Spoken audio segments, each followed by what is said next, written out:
नमस्कार दोस्तों, आप सभी का मैं अपने चैनल पर स्वागत करती हूँ। जैसा कि आप सब जानते हैं, हिंदू धर्म में एकादशी का बड़ा ही महत्व है। जिस प्रकार एकादशी का व्रत करने से हमें पुण्य प्राप्त होता है, उसी प्रकार एकादशी की कथा सुनने से भी हमें उतना ही पुण्य प्राप्त होता है।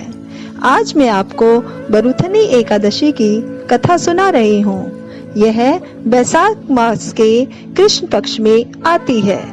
धर्मराज युधिष्ठिर बोले कि हे भगवान, वैशाख मास के कृष्ण पक्ष की एकादशी का नाम बरूथनी है। यह सौभाग्य को देने वाली है। इसके व्रत से समस्त पाप नष्ट हो जाते हैं और अंत में सुख की प्राप्ति होती है। बरूथनी के प्रभाव से ही राजा मांधाता स्वर्ग को गया था। इसी प्रकार धुंधुमार आदि भी स्वर्ग को गए थे। बरूथनी एकादशी के व्रत का फल 10 सहस्त्र वर्ष तपस्या करने के फल के बराबर है। कुरुक्षेत्र में सूर्य ग्रहण के समय जो एक बार स्वर्ण दान करने से फल मिलता है, वही परलोक में सुख प्राप्त करते हैं और अंत में स्वर्ग को जाते हैं। हे राजन, इस एकादशी का व्रत करने से मनुष्य को इस लोक में सुख और परलोक में मुक्ति मिलती है। शास्त्रों में कहा है कि हाथी का दान घोड़े के दान से अधिक उत्तम है और हाथी के दान से भूमि का दान उत्तम है। उससे उत्तम तिलों का दान है। तिल से स्वर्ण दान, स्वर्ण से अन्न दान श्रेष्ठ है। संसार में अन्नदान के बराबर कोई भी दान नहीं है। अन्नदान से पितृदेवता, मनुष्य आदि सब तृप्त हो जाते हैं। शास्त्रों में कन्यादान इसके बराबर माना गया है। बरूथनी एकादशी व्रत से अन्न तथा कन्यादान का फल मिलता है। जो मनुष्य लोभ के वश में होकर कन्या का धन ले लेते हैं, वे पल्ले के अंत तक नरक में पड़े रहते हैं या उनको अगले जन्म में बिलाव का जन्म मिलता है।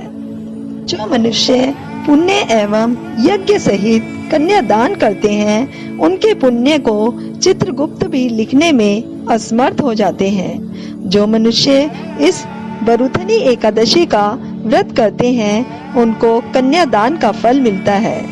बरूथनी एकादशी का व्रत करने वाले को दशमी के दिन से 10 वस्तुओं को त्याग देना चाहिए। कांसे के बर्तन में भोजन करना, मांस, मसूर की दाल, चना, कोदो, शाक, मधु, दूसरे का अन्न, दूसरी बार भोजन करना, स्त्री संग। उस दिन जुआ नहीं खेलना चाहिए और शयन नहीं करना चाहिए। उस दिन पान खाना, दातुन करना, दूसरे की निंदा करना और चुगली करना और पापियों के साथ बातचीत भी नहीं करनी चाहिए। उस दिन क्रोध करना, झूठ बोलना त्याग देना चाहिए। इस व्रत में नमक, तेल और अन्न वर्जित है। हे राजन, जो मनुष्य इस एकादशी का विधि पूर्वक व्रत करते हैं, उनको स्वर्ग लोक की प्राप्ति होती है।